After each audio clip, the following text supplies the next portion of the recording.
LGU at LTFRB connivance talaga. Yung mga ruta ibinigay sa mga malapit lang sa kanila. Yung mayor namin, nag-engage ng Egypt at nakataging pa sa kanya yung kooperatiba. So anong mangyari sa amin, majority kami na hindi consolidated? Paano ang mga pamilya namin? Tapos na po yung consolidation. So ibig ko sabihin po, sa ngayon po, yung lahat ng hindi nag-consolidate ay hindi na pwedeng mag-consolidate kasi nga po, nagbigay na tayo ng deadline. I-renew na prangkisa namin. Dapat managot itong mga LTFRB at DOTR eh. Tinachap ang aming prangkisa. Pinapatay ang aming pamilya. Anong ginagawa nila? 81% ang pasok na, nasa loob na. 19% hindi nyo pa nakukumbinsi. Siguro, diyan kayo talagang nagkulang sa departamento yan, sa information dissemination. Pag-ugnayan sa kanila ng tama. Kailan po na makukumbinsin nyo itong 19% na para pumasok na sa sistema?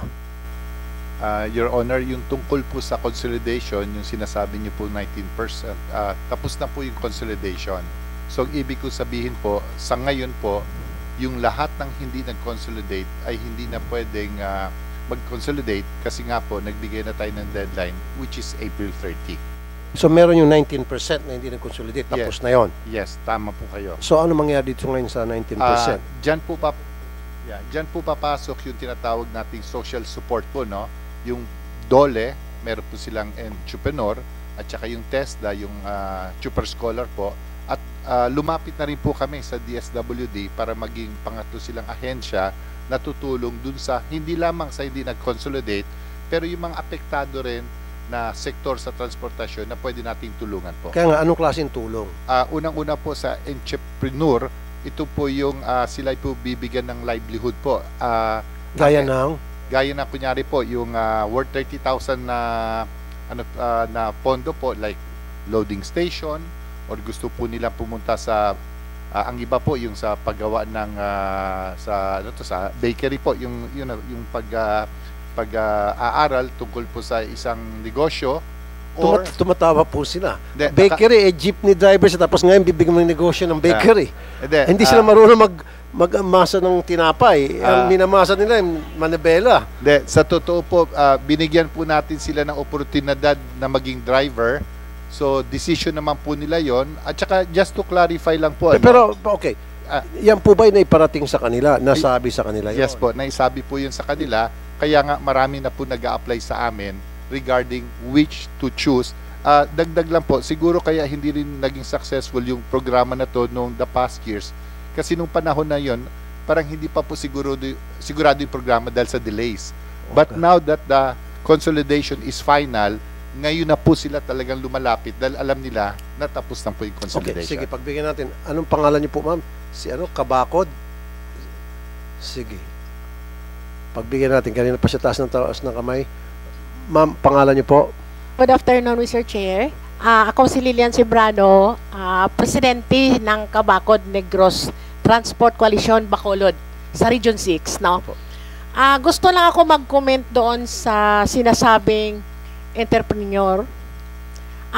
Kasi kung balikan natin yung POVMT, kahit sa Kongreso, dinideclare na yan na unconstitutional at saka hindi pinag-aralan ng mabuti. Kaya nga, yung 81%, kahit ipatawag natin dito sa Kongreso yung mga operator, magsasabi yan na pilitan lang kami. Nga na nagpa-consolidate kasi mawala na kami ng pangkabuhayan after April 30. But sa Bacolod, ito ang nangyari sa amin. Yung LPTRP sa Bacolod, October 21 ina-approve, hindi nakadaan yon sa public consultation. Tapos tama yon si Sir Rafi Idol Tolfo na talagang LGU at LTFRB connivance talaga sa modernization dyan. Yung mga ruta ibinigay sa mga malapit lang sa kanila. Yung mayor namin, nag-engage ng Egypt at nakataging pa sa kanya yung kooperatiba na Asinso. So, paano kami maniniwala? Ngayon, sa Bacolod at sa Iloilo, magrarally na ang mga nagko-co-op at nagkooperatiba, yung mga modernized association. Anong panawagan nila? Dapat hulihin na ang mga kolorom. Kami daw ay kolorom. Ngunit, nang nag-declare si Yusek Ortiga at saka si chairman na kolorom kami, yung OIC namin ina-affirm na hindi kami kolorom. Yung prangkisa namin, hindi lang nila ini-renew dahil sa deadline ng April 30, Mr. Chairman. Ngayon, 35 days na ngayon, balik pasada, balik prangkisa kami para mabuhay. Ang gusto ko ngayon, narinig ko na yung magandang plano ninyo sa modernization. Ang Bacolod ngayon is 50%. Hindi consolidated. Mabawasan pa yan kasi subject for review pa. So anong mangyari sa amin, majority kami na hindi consolidated, walang prangkisa, patuloy kaming nagbiyahe. Kasi hindi kami nirenew paano ang mga pamilya namin. So ngayon, patuloy kaming sinapsychological threat ni DOTR at LTFRB na hulihin kami dahil kolorom. Ngayon, i-declare nyo kaming kolorom. Si Altura nag-affirm na hindi kami kolorom. So ano pala ang totoo? No? Bakit hindi nyo kami inirenew? Dahil ang sa amin niya, panawagan namin, ibasura tong consolidation deadline ng April 30 para ma-renew ang aming mga prangkisa. Ngayon, ang ginagawa ng LTFRB, mag-show-cause order daw, magproseso daw ng mga requirements. First time kaming grupo nakatanggap ng show-cause order. Ano ang sinasabi ng show-cause order? May kopya tayo dito. Explain mo lang bakit hindi makancel o ma-revoke ang aming prangkisa. Ibig sabihin, pag ma-justify namin yung reason na idipinsa namin yung aming prangkisa, anong next? Siyempre, motion to allow renewal of franchise. So that's why, Mr. Chair, panawagan namin, ibasura yung April 30, i-renew ang aming mga prangkisa. At saka yung 81%, ipatawag yun. Kasi kahit kami magsasabi, napilitan lang yun ng consolidation. Pinipilit nyo kasi. Alam nyo ba kung sinong nakabinipisyo ng consolidation na yan? Kayo lang na mga opisyal ng mga kooperatiba at korporasyon. Tanungin natin sa ground, yung mga operator na nagpa-consolidate. Hanggang ngayon, walang dividendo yun. Sa Bacolod at sa Iloilo, nag-rally. Walang benepisyo.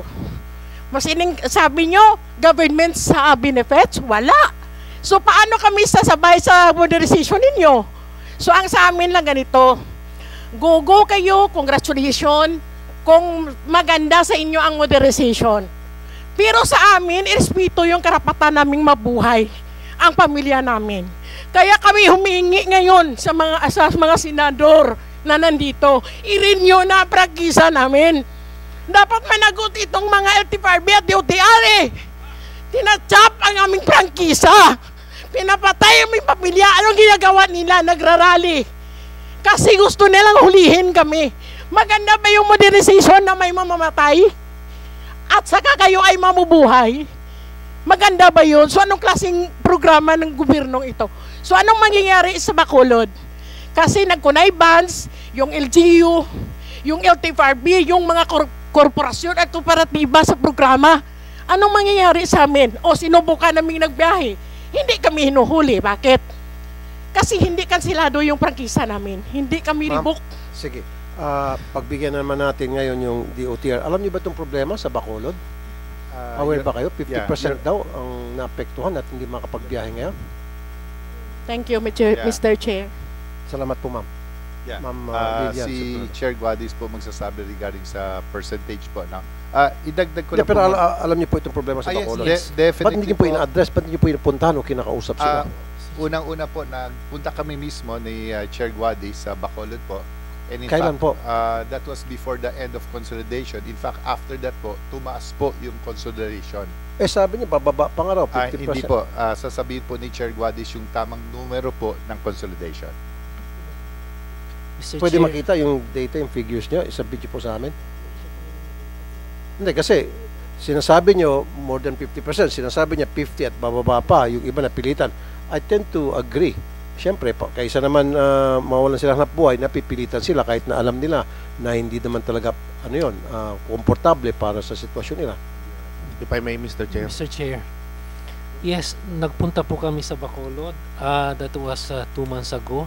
Kausap po namin si Mayor Benitez at saka yung buong yung sanggunian po at saka mga local officials ng O puro Bacolod. official, bakit wala yung sa ground, yung mga maapektuhang mga jeepney drivers operate? Bakit yung mga official? Yan nga sinasabi niya, nakukunaybans daw kayo LGU at saka LTFRB, DOTR. Dapat pag ganon, meron dun sa ground kayong kinukonsulta din.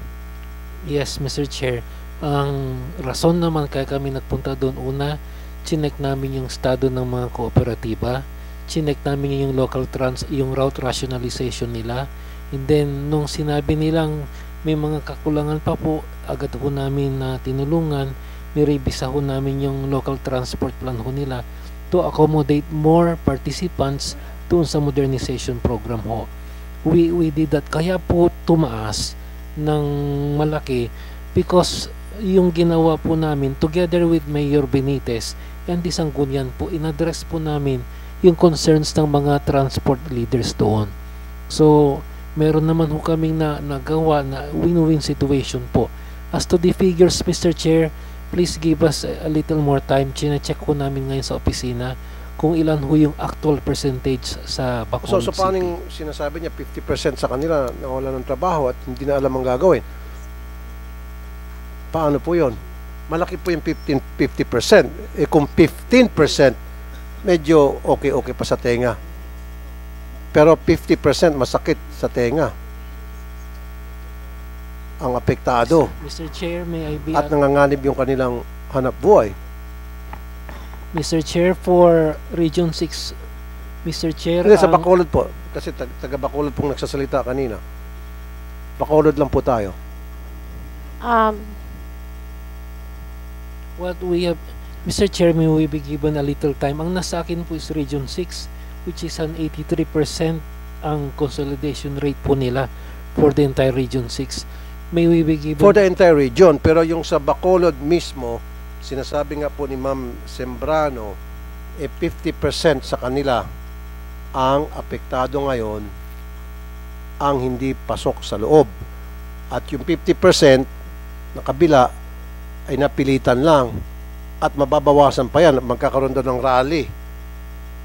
So ibig sabihin hindi maayos ang pamamalakad yun doon sa Bacolod kasi ang sinabi nyo kanina, kumonsulta na kayo sa mga LGU, kayo nagkukonsultahan na hindi nyo sinama sila. Dagdag. Ma'am, Mayroon tayong actually sinasabit dito sa Senate at saka sa Congress na yung reklamo. Mayroon tayong kooperatiba doon, pag-aari ng Cebu Peoples, taga Cebu. sino po Taga may-ari? Cebu, Cebu Peoples. Sino po yun? Cebu Peoples po. Sino ang may-ari nun? Parang kooperatiba yan galing Cebu. Na pumunta sa Pumunta sa Bacolod, siya yung nag-operate ng ruta kasi presidente ako doon sa Fortune Town. Sila yung nag-operate ng Cebu Peoples doon sa Fortune Town. Ngayon, ang mga operators dyan na malapit 40, 40, nagproblema na ngayon kasi parang yung lumabas sa media na nagrarally doon sa na parang inaano nila, hindi nila pinalabas yung mga jeep, mga bus nila kasi tinitake over ng Cebu Peoples at mga hindi operator yung mga kooperatiba nila. Yung mga operator nila wala ng mga right doon sa kooperatiba nila.